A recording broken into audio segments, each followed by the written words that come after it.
Bonjour à tous, je vous souhaite la bienvenue sur la chaîne de Filmins et de Singes. Aujourd'hui on va parler un petit peu des VSTI, des instruments virtuels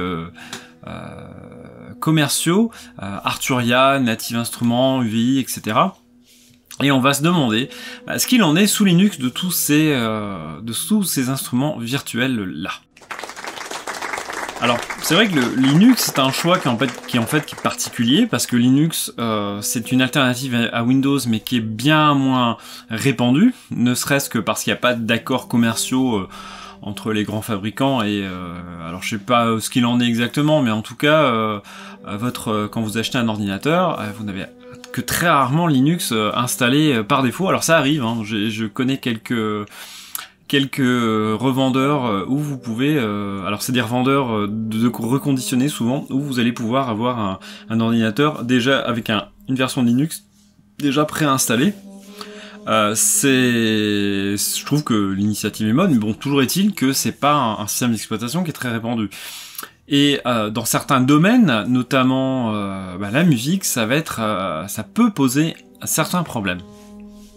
En effet, la plupart du temps, alors déjà vous oubliez complètement les fichiers exécutables. Quand vous installez un logiciel sous Windows, vous ne pouvez pas l'installer techniquement sous Linux. Alors il existe des alternatives soit des logiciels alternatifs, par exemple vous allez installer, à la place d'installer Photoshop ou à la place d'installer Lightroom, vous allez installer, à la place de Lightroom par exemple, pour être précis et rester sur un seul exemple, vous allez installer Darktable ou Rotherapy. Voilà, vous avez des alternatives qui sont pas le même logiciel, mais qui fonctionnent tout aussi bien et qui sont des alternatives tout à fait viables. Mais parfois c'est pas toujours le cas, c'est des alternatives un peu plus difficiles à trouver. C'est notamment le cas en vidéo. Pour le montage vidéo, il y a quand même des logiciels qui tournent super bien sous Windows, et sous Linux c'est un petit peu plus compliqué. Mais pour rester dans le cadre qui nous concerne, pour la musique, alors on a en termes de Digital Audio Workstation, comme je vous ai déjà parlé de ça, c'est-à-dire votre station de travail de numérique, c'est-à-dire le logiciel qui va vous permettre de faire à la fois vos enregistrements, vos montages vidéo, mais aussi travailler la matière sonore en intégrant des effets, en travaillant avec vos synthés virtuels, avec vos instruments virtuels. Il existe un équivalent, enfin en tout cas une alternative à comment on appelle ça, à Ableton par exemple, qui s'appelle Ardour. Je vous en ai déjà parlé. Nous on va s'intéresser aujourd'hui aux instruments virtuels, c'est-à-dire les instruments qui n'existent que sur l'ordinateur. La plupart du temps ce sont des synthés, en tout cas moi personnellement ce sont surtout des synthés que j'utilise. J'utilise très peu d'instruments virtuels, on va dire, qui copient ou qui sont des modélisations ou des samples d'instruments réels. Voilà, ça m'empêchera pas d'en utiliser, c'est pas parce que je suis contre, c'est parce que de fait je n'en ai jamais utilisé beaucoup. Il y en a un de chez Native que j'utilise un petit peu, bon. Voilà. Mais il se trouve que sous Linux, le choix est assez restreint. Il existe de très bons logiciels, un dont le nom est imprononçable, qui se commence par Zine, je sais plus quoi, mais qui est vraiment excellent. Je l'ai plus en tête, je vous le mettrai dans la description, allez voir en dessous, ou si j'y pense, je mettrai le mot là quelque part, là où il y a un peu d'espace, par exemple ici. Voilà. Toujours est-il que il existe celui-là. Moi j'utilise un autre que j'aime beaucoup qui s'appelle Helm, H-E-L-M, là c'est plus facile à dire donc je peux le dire, qui a été créé par Matt Tyrell, je crois. Enfin c'est un développeur qui a fait plusieurs logiciels. Il en créé un d'autre qui est vraiment excellent. J'ai pas eu l'occasion d'utiliser sous Linux encore, qui s'appelle Vital. Enfin moi j'ai pas utilisé pour moi encore pour l'instant, mais qui a l'air vraiment excellent. J'en ai ici une démo. Voilà, il existe quand même quelques bons logiciels, mais on peut être frustré parce que dans le commerce, il existe d'excellents instruments virtuels. Alors on a justement, je l'ai évoqué tout à l'heure, il y a Native Instruments, qui est une marque qui fait des trucs vraiment super. Mais techniquement, ils utilisent un format, le format VST, que normalement on ne peut pas utiliser sous Linux. Linux, pour ses instruments virtuels, a un format qui s'appelle le LV2, mais n'utilise pas par défaut normalement de VST. Donc on est bien embêté parce que ça veut dire qu'on ne peut pas utiliser comment dire, les VST de Native Instruments qui font vraiment, enfin ils font des instruments comment dire, des pupitres de cordes, de cuivre, il y a des tas de guitares, les basses ont vraiment des sons très chouettes quoi, et pareil pour les pianos, enfin ils ont toute une gamme d'instruments qui sont vraiment très chouettes, qui sont pour la plupart des instruments samplés, et avec, enfin il y a un travail énorme derrière quoi, de samples dans différentes conditions, etc. Donc ça, il me semble même qu'il y a des instruments qui ont été recréés physiquement pour pouvoir être enregistrés et utilisés en tant que sample. Donc vous imaginez le boulot qu'il y a derrière ça, quoi. Mais on peut pas les utiliser normalement avec Linux. Bon, vous voyez venir, hein, évidemment, puis si vous êtes déjà Linuxien, vous savez où je vais en venir. Voilà. Mais pareil, chez Arturia a une collection assez impressionnante de synthés, ce qu'on appelle la V-Collection, qui sont des synthés vintage, des synthés anciens. Évidemment, il faut aimer ces vieilles machines-là, mais quand on aime ça et qu'on a envie d'essayer un peu tout, et puis qu'on n'a pas forcément les moyens, mais surtout la place aussi de les avoir à la maison. Par exemple, moi, il y en a certains, j'aurais bien acheté physiquement le synthé, mais parce qu'il y en a qui sont moins chers que d'autres, mais il faut avoir la place, et je n'ai pas cette place. Donc comme ça règle de toute façon la question. Après, on peut, on peut regretter un peu le fait d'utiliser plutôt des instruments virtuels plutôt que des instruments physiques, mais ça c'est une question de choix, et j'en ai déjà parlé, moi ça me dérange pas dans le principe.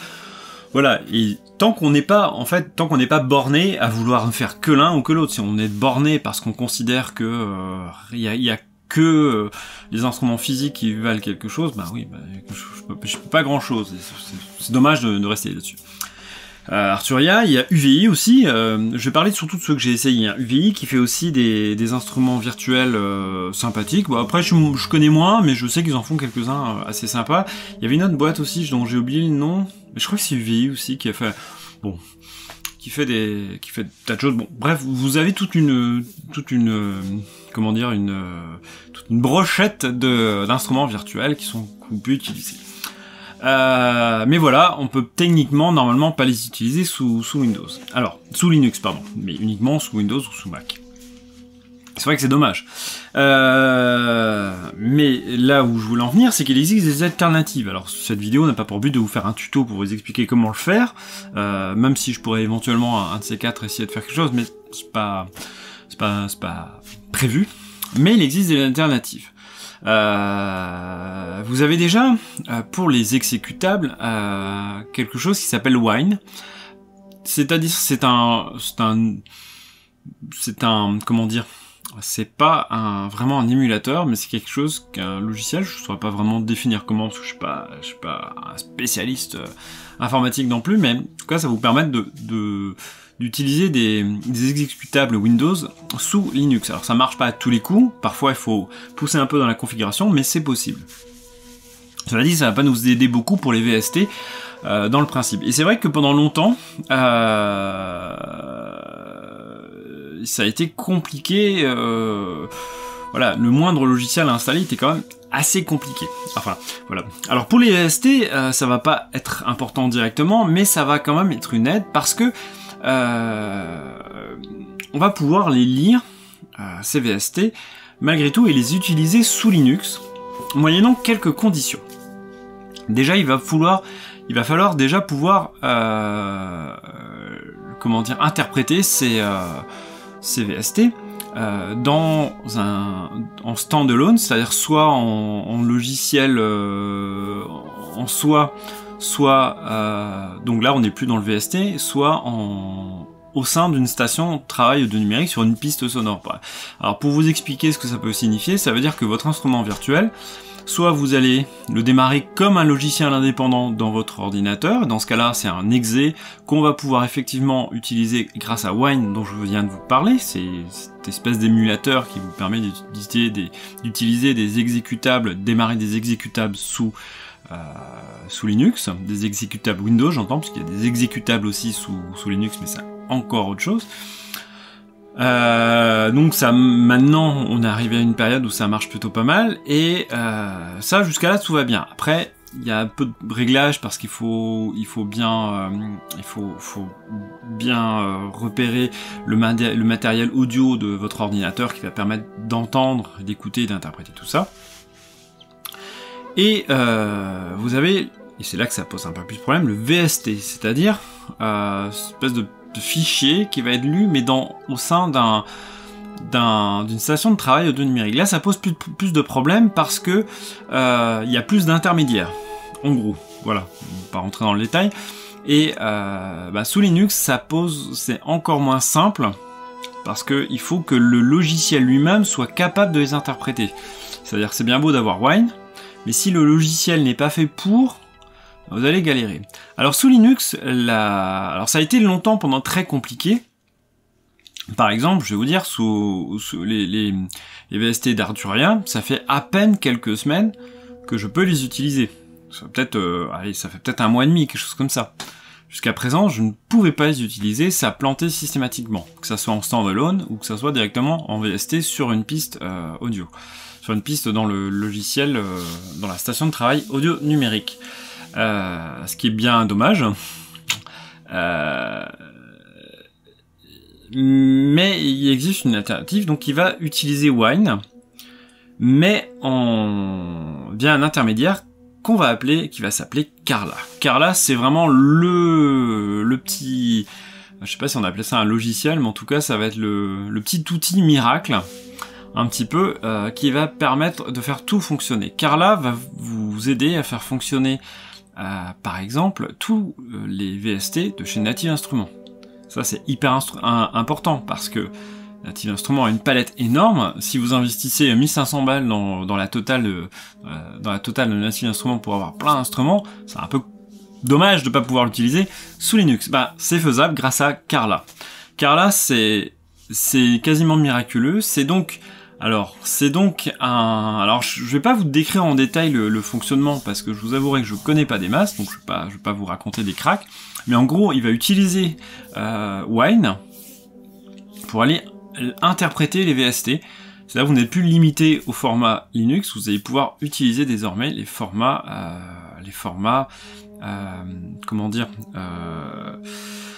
VST dans votre station de travail audio numérique. Et ça, c'est hyper pratique parce que ça fait qu'on n'a plus aucune limite en fait à travailler sous Linux. En gros, vous démarrez votre station de travail numérique comme Ardour, ensuite vous créez une piste, là vous allez créer une piste MIDI, et sur cette piste MIDI, vous allez pouvoir insérer, comme si c'était un instrument, vous allez pouvoir insérer Carla. Et ensuite, vous ouvrez Carla, qui va s'ouvrir comme n'importe quel VST s'ouvrirait sous Windows. Et là, il va vous demander d'ajouter un plugin, et vous ajoutez le plugin que vous voulez. Alors parfois, vous pouvez demander à Carla de faire une recherche.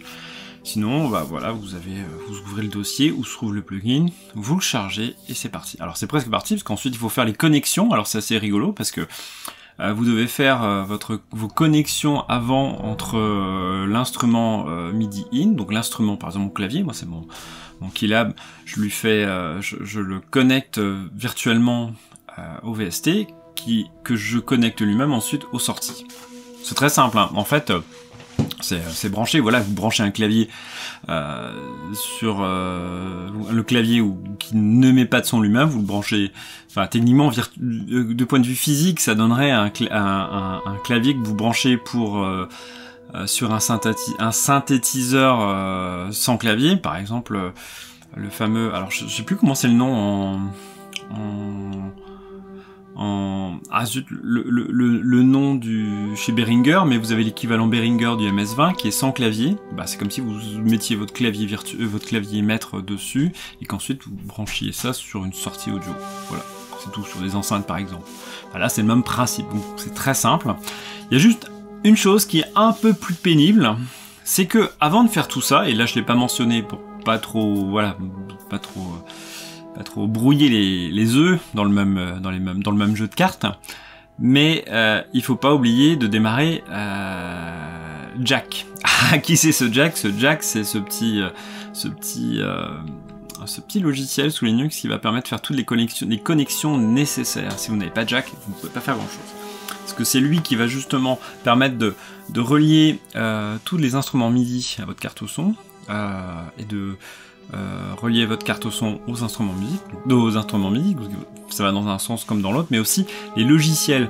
Par exemple, des fois ça m'arrive de faire des choses un peu tordues, c'est-à-dire de passer par... j'ai envie d'entrer sur mon logiciel de partition qui s'appelle MuseScore, mais je ne veux pas que mon clavier entre directement, je veux qu'il passe par un arpégiateur. Dans ce cas-là, je vais utiliser Jack et les connexions Jack pour pouvoir faire toutes les connexions qui me permettent de passer par les logiciels. Alors ce qui est vraiment génial, c'est que du point de vue intellectuel, en fait, on visualise très bien tout l'aspect physique, c'est-à-dire que c'est logiciel, c'est des connexions logicielles, mais ça au niveau des représentations mentales, ça donne vraiment tout.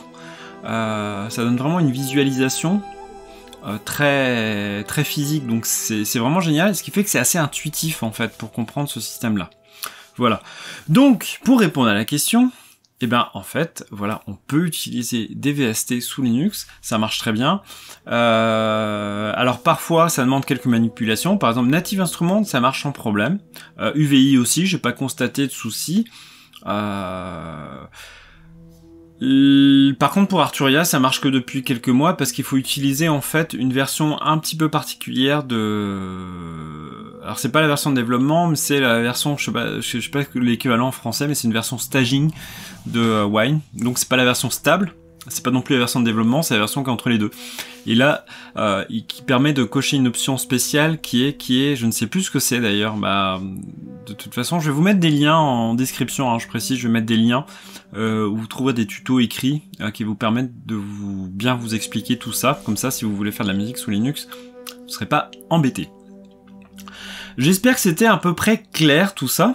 C'est vrai que c'est pas forcément évident parce que d'aspect là ça peut donner l'impression que c'est compliqué, mais je peux vous assurer qu'une fois qu'on s'est mis dedans, c'est pas un problème, parce que les choses deviennent très automatiques. En fait, c'est vraiment comme si vous faisiez des branchements physiques. C'est juste qu'il faut comprendre que faut juste bien avoir conscience que Windows c'est pas Linux, que Linux n'est pas Windows, mais que c'est pas incompatible parce que les deux tournent sur une même machine physique.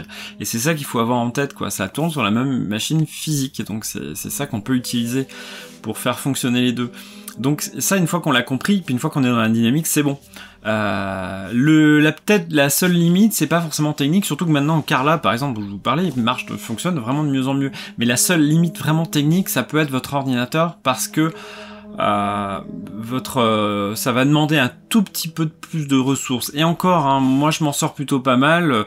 Voilà, faut juste que j'évite de mettre 10 pistes avec les synthés de la V-Collection. Mais normalement, on s'en sort à peu près. Voilà, alors, avant de terminer, je vous rappelle que je suis musicien et que je suis aussi photographe. Donc, vous pouvez... je fais de l'argentique et je travaille pour les musiciens, justement.